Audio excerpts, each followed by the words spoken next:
Lucy Arantes, psicóloga, coach e terapeuta quântica. Apresenta Programa Terapia Vibracional, abordando temas sobre redução de estresse e mudança comportamental através de terapias inovadoras.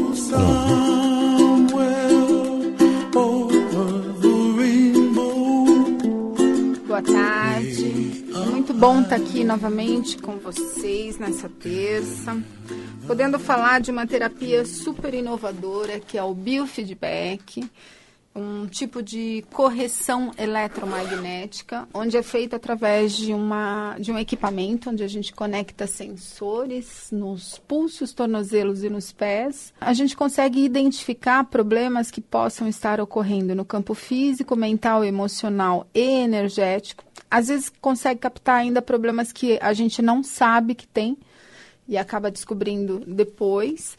E o que é mais legal é fazer a correção.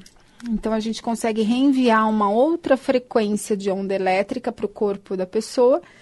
E aí eu consigo, inclusive, ter uma ideia do quanto está sendo corrigido. O quanto que efetivamente naquela sessão houve de mudança no campo elétrico. E tudo isso traz à consciência possibilidades de problemas que levam a gente a ter atitudes diferentes diante daquilo. Então, por exemplo, eu peguei uma pessoa semana passada que veio com uma gripe há 30 dias, que não curava. E aí, quando a gente começou a olhar, era um processo alérgico, que a resposta orgânica era muito parecida com a gripe, aquela coriza, aquele mal-estar, e era alergia. E quando a gente começa a identificar, você consegue tratar melhor e muitas vezes modificar padrões emocionais, situações, circunstâncias. Então, é muito legal. É uma terapia que eu gosto muito, onde a gente consegue ter uma visão de quais outras possibilidades de tratamento essa pessoa também pode fazer. Então, às vezes, recomendo homeopatia, outras vezes tem que melhorar a postura, psicoterapia, às vezes precisa fazer. Por quê? Porque a tomada de consciência e a mudança é importante. O biofeedback, ele promove mudanças inconscientes, uma resposta orgânica diferente que a gente não sabe exatamente o que mudou. Mas, na terapia, você consegue se apropriar dessas mudanças, né? Então, é muito legal. Eu trouxe hoje para vocês 2 casos que, assim, são 2 clientes mais ou menos parecido a dinâmica do problema delas. As 2 estão em terapia. Uma já estava fazendo psicoterapia, né? Tinha feito 8 sessões quando fez um biofeedback. Qual era a queixa? Isso semelhante às 2. Problemas de relacionamento. Dificuldade no relacionamento, uma com um relacionamento super agressivo. Ela tinha terminado o relacionamento em dezembro, com muita briga, muita confusão. Uma menina de 23 anos, num namoro de quase 2 anos. E, assim, chegou no limite. Quando ela começou o tratamento, ela estava assim muito desesperada, muito angustiada, ao mesmo tempo sabendo que esse relacionamento não daria certo, porque eles brigavam desde o início do relacionamento, e a gente começou a trabalhar terapeuticamente, enfim, como é que ela funcionava e tal. Quando ela fez o biofeedback, foi semana passada, ela já tinha feito 8 sessões de terapia, e ela já estava bem. Ela já estava controlando as crises desse namorado que queria voltar, ela já estava mais equilibrada, ela já estava, inclusive, paquerando outras pessoas, querendo se relacionar com outras pessoas, então ela já estava bem, já estava com a ansiedade num controle legal. E a outra menina, com 26 anos, com uma grande dificuldade de autoestima, uma ansiedade super alta, super insegura, namorando já há 6 meses, mas assim, tudo que o rapaz faz, ela fica super insegura, muito ciumenta, controladora e chorando muito. E veio assim com essa sabe? Começava a falar, começava a chorar, dificuldade de relacionamento com os pais. Ao mesmo tempo, muito ansiosa para que esse relacionamento desse certo. E ela tinha feito 4 sessões de terapia, quando nós fizemos o biofeedback. E aí, essa semana, as 2 retornaram e foi legal porque, assim, a que estava bem, não sentiu quase nada de mudança. Continuou ótima, falou, olha, eu não senti grande coisa, tô bem. Eu já estava bem com o processo terapêutico, já estava mais tranquila, estou feliz, estou começando a me relacionar com outras pessoas, então eu estou bem. Eu não senti muita alteração com o biofeedback. Falei, ok, ótimo. A segunda garota, com 4 sessões de terapia, então iniciando um processo, né? Ela fez a sessão de biofeedback, ela voltou outra pessoa. Foi até engraçado, porque... quando ela sentou no sofá, ela falou assim, olha, até meu namorado perguntou quando é que eu vou fazer outra sessão dessa, porque foi muito visível a mudança. Ela estava mais tranquila, houve os incidentes normais do relacionamento, então assim, ele foi no banheiro com um celular, né, e eu não gosto disso. Ela conseguiu lidar bem, né, porque a insegurança faz com que ela fique pensando que ele pode estar falando com sei lá quem, enfim. E aí ela passou uma semana tranquila, relaxada, conseguiu falar para ele todas as coisas, todas as atitudes que ele teve, que incomodou. Ela demorou ainda para conseguir conversar, mas conseguiu conversar. O choro, que era algo típico, né? Sempre que ela começava a falar, ela perdia o controle emocional e chorava, inclusive na sessão. O choro, durante a sessão, ela se emocionou, os olhos ficaram embargados, mas ela não chorou, ela conseguiu lidar com essa emoção de uma maneira que continuasse falando, sem perder o controle. Durante a semana com o namorado foi a mesma coisa. Então, assim, né, quando a gente olha isso, dependendo do estado da pessoa, né, se estiver muito crítico, às vezes a gente vê o resultado muito rápido e às vezes não. E esses 2 casos eu trouxe porque eu queria muito conversar com vocês sobre a forma de vínculo afetivo, como é que a gente estabelece os nossos vínculos afetivos. O vínculo afetivo, ele começa a ser estabelecido desde quando a gente é bebezinho, a gente está no colo da mãe. Eu vou contar para vocês 3 tipos de vínculo. O primeiro vínculo é o vínculo ansioso.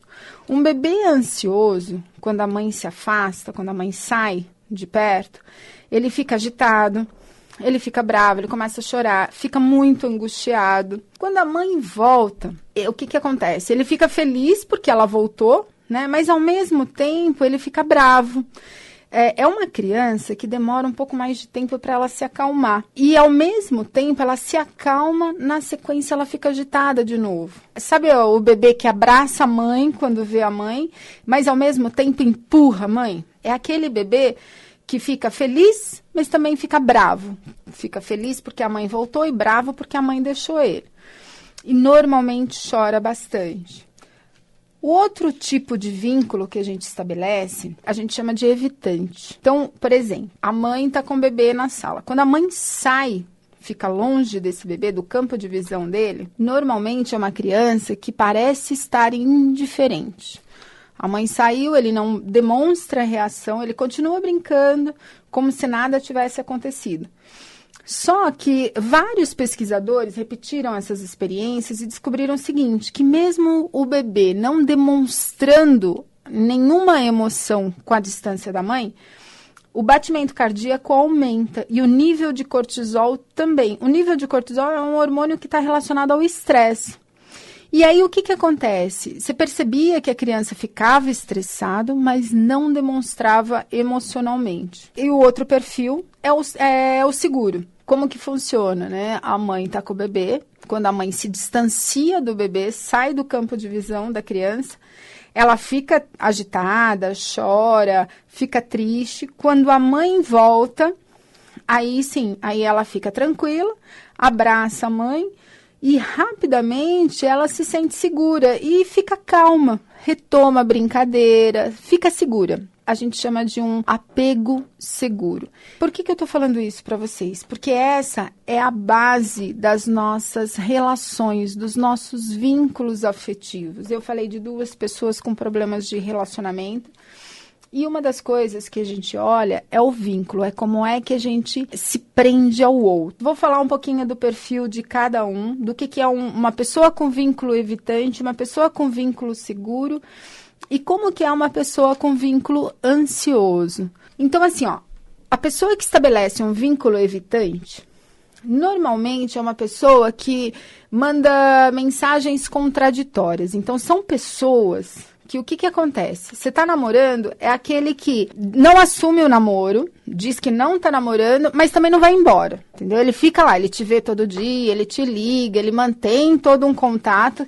A pessoa tem certeza que a pessoa tá namorando, mas a pessoa não assume isso. Normalmente, a pessoa tende a valorizar muito a independência. O evitante, ele quer ser independente, ele preza pela liberdade, tem todo um discurso em torno disso. E, às vezes, desvaloriza também o que o parceiro. Então, às vezes, você percebe na forma de conduzir, às vezes, a conversa, uma desvalorização, uma crítica, uma coisa mais ofensiva para o parceiro. O evitante ainda usa uma estratégia de distanciamento emocional e físico. Ele faz questão de definir o distanciamento entre ele e o relacionamento, ele e a pessoa. Até um comportamento muito típico é assim, quando você passa um final de semana feliz com a pessoa, fantástico, o que acontece? Ele desaparece. Aí ele dá um tempo, até para poder manter esse distanciamento do outro. Ele até tem uma visão romântica, mas muito irrealista, né? Então, ele cria uma fantasia que ela não acontece. O evitante também, ele tende a ser uma pessoa mais desconfiada. Ele desconfia do outro. Tem visões mais rígidas, menos flexíveis. Durante uma discussão, ele normalmente é a pessoa que explode ou precisa ir embora. Nunca deixa suas intenções claras e também tem dificuldade de falar o que está acontecendo sobre a relação. Tem uma ligação. Alô? Oi, boa tarde. Boa tarde. Oi, quem fala é o Rodrigo. Tudo bom, Rodrigo? Tudo bem. Eu estou escutando o programa, achei muito interessante, né, o tema que vocês estão conversando, e eu gostaria de saber se uma pergunta sobre o meu filho de 4 anos, se eu poderia perguntar. Pois não. Então, meu filho é uma criança muito ansioso, né? Tá. Ele está acima do peso, ele come bastante e ele tem uma séria dificuldade que é em ficar sozinho ou fazer alguma tarefa sozinho. Uhum. Tudo, eu ou a minha esposa tem que estar do lado dele. Se ele vai assistir televisão, se ele vai no banheiro, se ele está brincando, tudo assim, é em torno da gente. Sim. Eu gostaria de saber sobre esse comportamento, se enquadra no assunto que vocês estão falando, Sim. se tem alguma coisa que a gente poderia fazer para estar melhorando essa situação, sabe? Porque é bem sacrificante para a gente. Sim. Então, sim, o ansioso, ele tende a ficar grudado com a pessoa, ele não quer que a pessoa vá embora. A sensação é de aflição, de muita angústia. Por isso que ele não se sente seguro quando ele vai fazer uma brincadeira sozinho, quando ele tem que fazer alguma atividade sozinho. Então, ele acaba exigindo muito a presença de vocês. Né? Rodrigo, eu vou concluir a resposta pelo ar, tá? Eu vou dar uma dica para vocês, como é que vocês podem conduzir isso. Tá bom. Eu agradeço, então. Imagina. Então, assim, Rodrigo, quando você tem uma criança ansiosa, você precisa ajudá-la a superar os medos e a incentivar. Muitas vezes, a gente fica tão aflito com a ansiedade da criança que a gente acaba dando suporte para ela. Então, você acaba fazendo as coisas. O que precisa? Ajudá-lo a fazer pequenas coisas, por exemplo, escovar os dentes. Eu só vou escovar se você for comigo. Não, você escova, quando você vier, eu vou te contar uma história. Você vai ajudando ele a ir se distanciando e, ao mesmo tempo, tendo recompensas, tendo coisas positivas que acaba ajudando com que ele sabe que ele dá conta e, na medida em que ele faz sozinho e ele volta e tem a atenção de vocês e tem o carinho e o reforçamento positivo é muito importante. Vocês valorizarem tudo aquilo que ele consegue fazer sozinho é importante. Provavelmente, ele também deve ser uma criança que faz muito joguinho para ter a atenção de vocês, o interesse de vocês, né? Manter tudo voltado para ele. Então, é importante vocês darem o limite, não entrarem nesse jogo. Porque o ansioso, quanto mais você faz, mais você tem que fazer. É como se fosse um saco sem fundo. Nunca é suficiente o bastante para a criança se sentir preenchida. E ela tem que se sentir segura por ela. Então, a presença de vocês é importante. Drama é uma característica também do ansioso. O ansioso faz muito drama. Então, quando ele começa a exagerar, a criar uma catástrofe da situação, eu não vou conseguir fazer isso, eu vou morrer se você não for. É um drama. Traz a criança, explica e vai ajudando ela a fazer. Porque assim, enquanto vocês mantiverem esse comportamento, a resposta dele vai ser a mesma. Vocês vão continuar alimentando esse comportamento ansioso. Não dá para fazer um corte abrupto, porque ele não dá conta, ele sofre muito.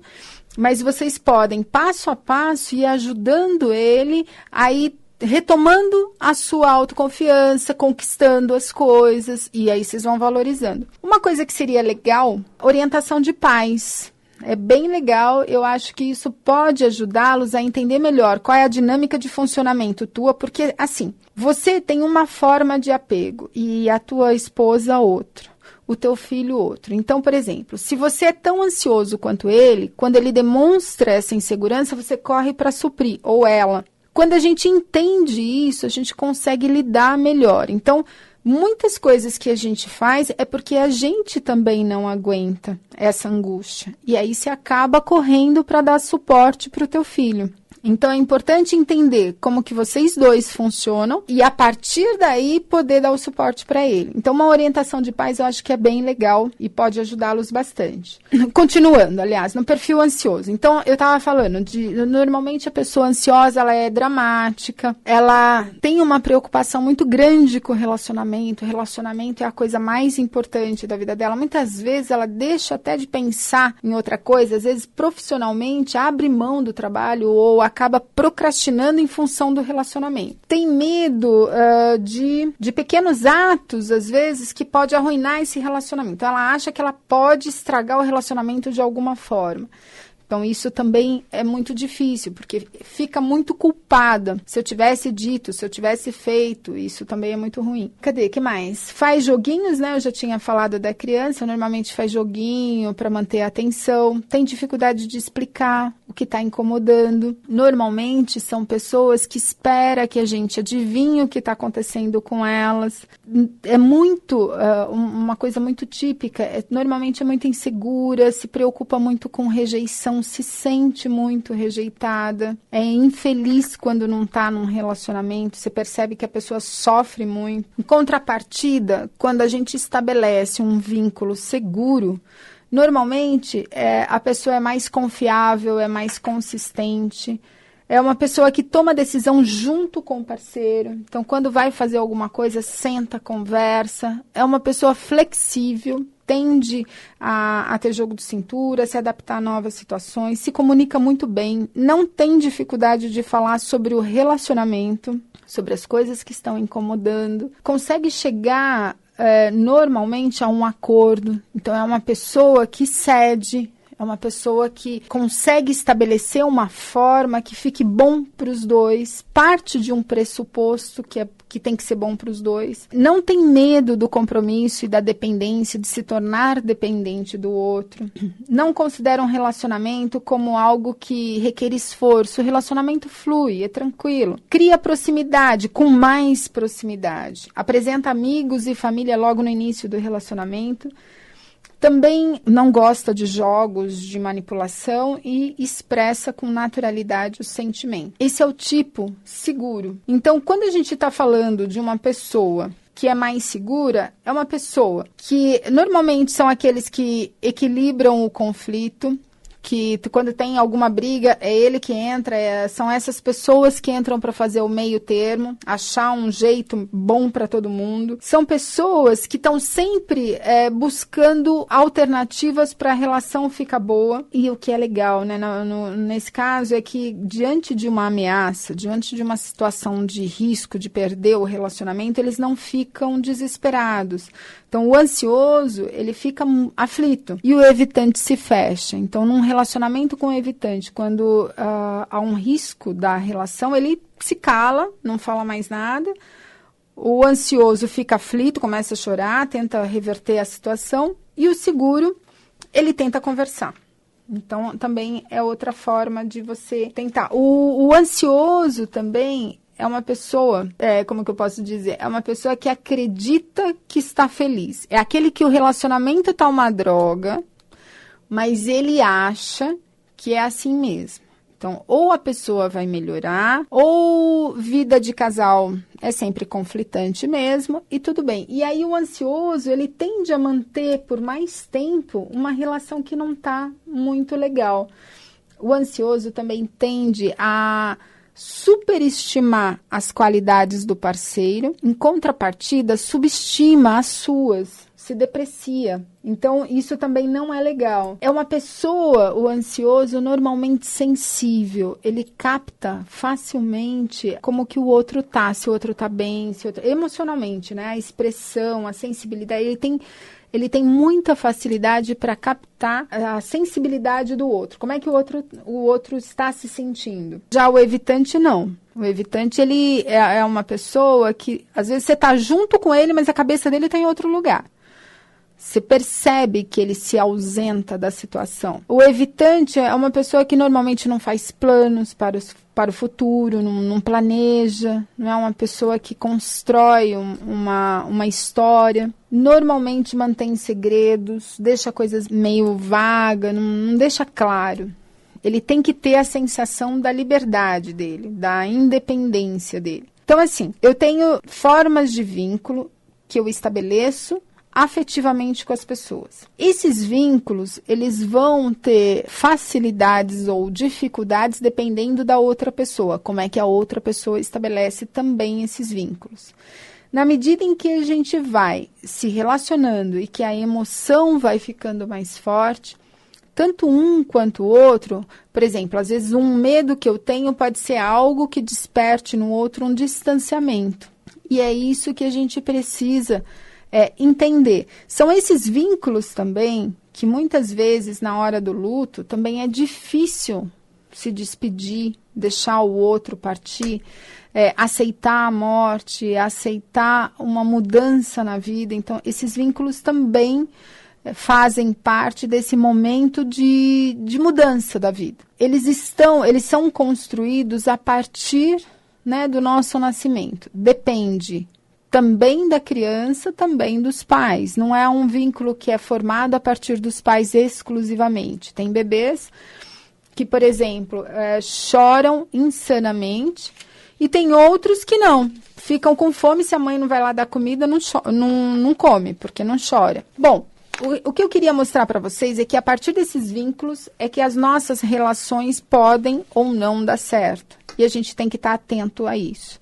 Pessoal, meus telefones 5049-0863, 5049-0547, site www.terapiavibracionalsp.com.br.